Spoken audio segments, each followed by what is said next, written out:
Hello guys, welcome back to my YouTube channel Rishi Labs. In today's video, we will see how to download and install ImHex software. So let's get started.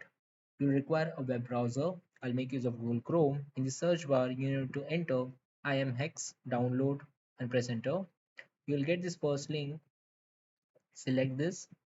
Okay. Now, if you scroll down,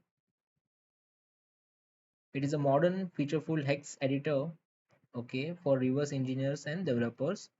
It comes with the nightly build as well as the stable release. You can see the latest release version of the software. I'm going to click on Windows.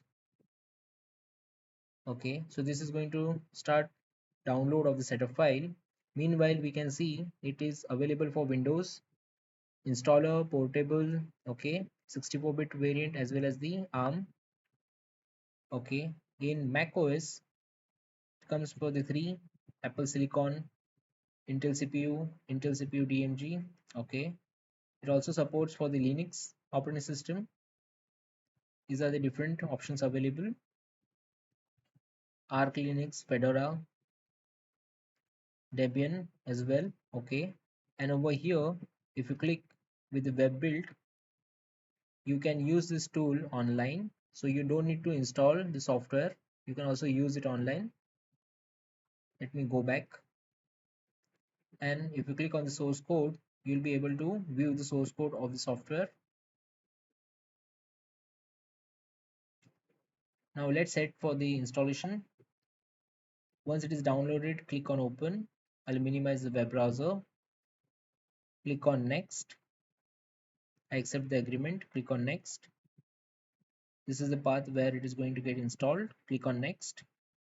Click on install. So installation of the ImHex software has got completed. So this software is basically a hex editor tool. Okay. Now to open it, you can click on search and you can enter ImHex. Okay. So this is the app. Click on open.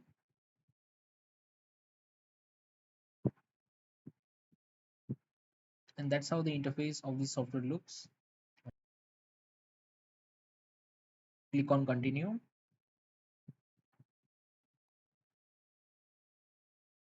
You can select the language. Click on continue. I'm just going to deny this. It's going to ask you, since this is the first time you are using ImHex, would you like to play through the introduction tutorial? If you want, you can click on yes. I'm going to select no for now. Okay, you can maximize the screen, and that's how the interface of this tool look. Okay, a lot of options in settings. You can modify as per your requirement. You can create a new file, open an existing file. You can also open the project. Okay, GitHub repository, you get access to the file. You get all these options: view, workspace, extras. So that's all for today, guys. Do subscribe to my YouTube channel Rishi Labs. Thanks for watching.